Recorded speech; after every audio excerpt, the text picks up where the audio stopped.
मरने के बाद स्वर्ग के द्वार पर 4 व्यक्ति खड़े थे। इन 4 व्यक्तियों में पहला राजा था, दूसरा एक बिजनेसमैन था, तीसरा पंडित था और चौथा एक आम आदमी मजदूर था। किसी को भी यह पता नहीं था कि कौन स्वर्ग के अंदर प्रवेश कर पाएगा और कौन वहीं से वापस लौटा दिया जाएगा।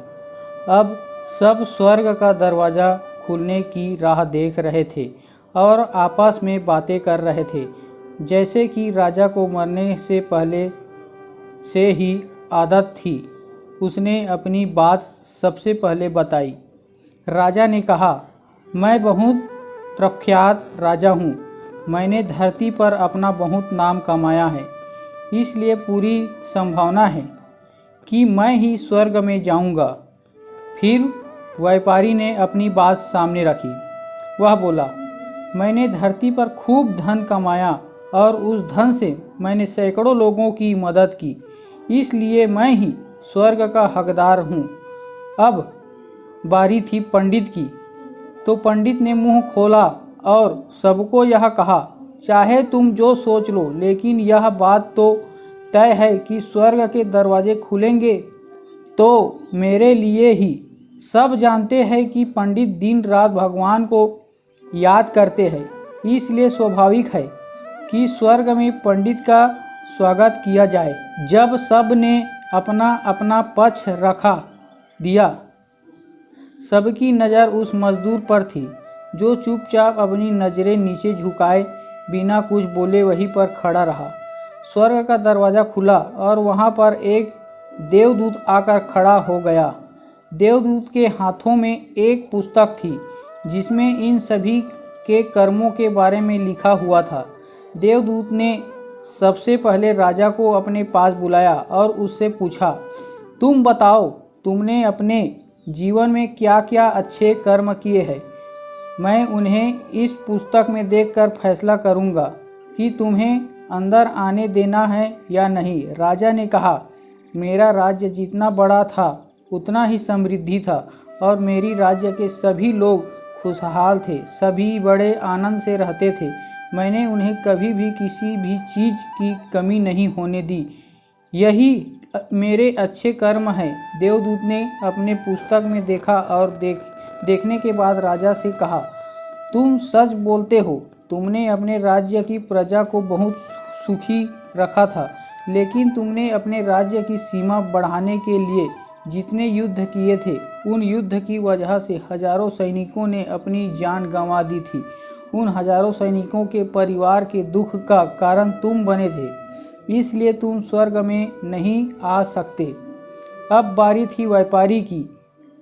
व्यापारी से जब देवदूत ने पूछा कि तुम्हारे अच्छे कर्म क्या है, तब व्यापारी ने उससे कहा, मैंने सैकड़ों लोगों को खाना खिलाया है, कई आश्रमों में दान किया है, कई निराश्रित लोगों के लिए घर बनाकर दिया है। यह मेरे अच्छा कर्म है।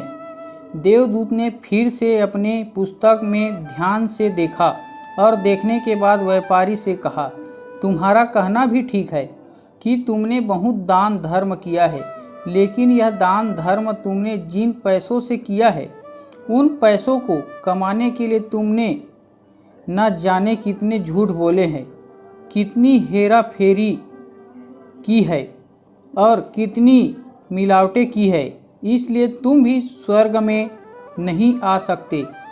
जब पंडित से यही सवाल किया गया तो पंडित ने बड़े ही आत्मविश्वास के साथ कहा, मैंने अनगिनत लोगों को ज्ञान दिया है, हजारों यज्ञ और पूजाएं की है और दिन रात भगवान का जाप किया है। इससे अच्छे कर्म और क्या ही हो सकते हैं। देवदूत ने अपनी पुस्तक के अंदर झांक कर देखा और पंडित से कहा, आपने जितने भी लोगों को जो भी ज्ञान दिया है, उन बातों पर खुद कभी अमल नहीं किया। आपने यज्ञ पूजा या भगवान का नाम निस्वार्थ भाव से कभी नहीं लिया, इसलिए आपका भी स्वर्ग में आना प्रतिबंधित है। मजदूर यह सब देखकर हैरान था। वह अब तक जिन्हें महान समझता आ रहा था, उनकी व्याख्या स्वर्ग के दरवाजे पर आकर बदल गई थी। धरती पर जिन कामों को अच्छा समझा जाता है, उनका यहाँ पर कोई मूल्य नहीं था। यमदूत ने जब इस मजदूर को अपने पास बुलाया और इससे पहले कि वह उससे उसके अच्छे कर्मों के बारे में पूछता, मजदूर बोला, बड़ा प्रभु, मैं जानता हूँ कि मैं भी स्वर्ग में आने के लायक नहीं हूँ, लेकिन मैं फिर भी एक बार बाहर से ही स्वर्ग को झांक कर देखना चाहता हूँ। बस इससे ज़्यादा मेरी कोई इच्छा नहीं है, क्योंकि ऐसी इच्छा पालने के लिए मैंने जीवन में कुछ भी नहीं किया है। मैं पूरा दिन रात मेहनत करता और जो भी पैसे कमाता उन्हें अपने परिवार के पालन पोषण में खर्च कर देता, इसलिए दान धर्म के लिए कुछ बचता ही नहीं। लोगों की भला मैं क्या सेवा करता, क्योंकि काम के बाद जो थोड़ा सा समय मिलता उसको अपने ही बूढ़े माँ बाप की सेवा में बिता देता। और यह सब करने के बाद मैं कभी कभी मंदिर भी चला जाता और भगवान से जैसा भी मुझे दिया है उस जीवन के लिए धन्यवाद कहता। देवदूत ने अपने पुस्तक में बड़े ध्यान से देखा और थोड़ी देर देखते ही रहा। फिर उसने मजदूर से पूछा कि तुम याद करके बताओ, तुमने कभी कोई अच्छा काम किया होगा? मजदूर ने थोड़ी देर सोचने के बाद बोला, हाँ, मुझे थोड़ा थोड़ा याद है। एक बार मैं बहुत भूखा था और मैं खाना ही खाने बैठा था कि एक बहुत ही कमज़ोर कुत्ता जो ठीक से चल भी नहीं पा रहा था, वह मेरे पास आ गया और मेरे खाने को देखने लगा।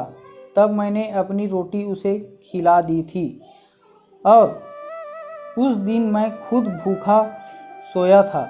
मजदूर की बात सुनने के बाद देवदूत मुस्कुराया और मजदूर को बड़े सम्मान से स्वर्ग के अंदर लेकर गया।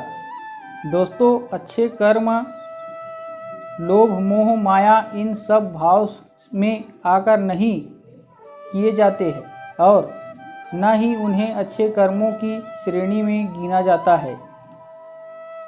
निस्वार्थ भाव से किया गया एक ही अच्छा कर्म भी आपके जीवन में के सारे पाप धोने की शक्ति रखता है। इसलिए जब भी मौका मिले निस्वार्थ भाव से और अच्छे मन से अच्छे कर्म किया करें। धन्यवाद।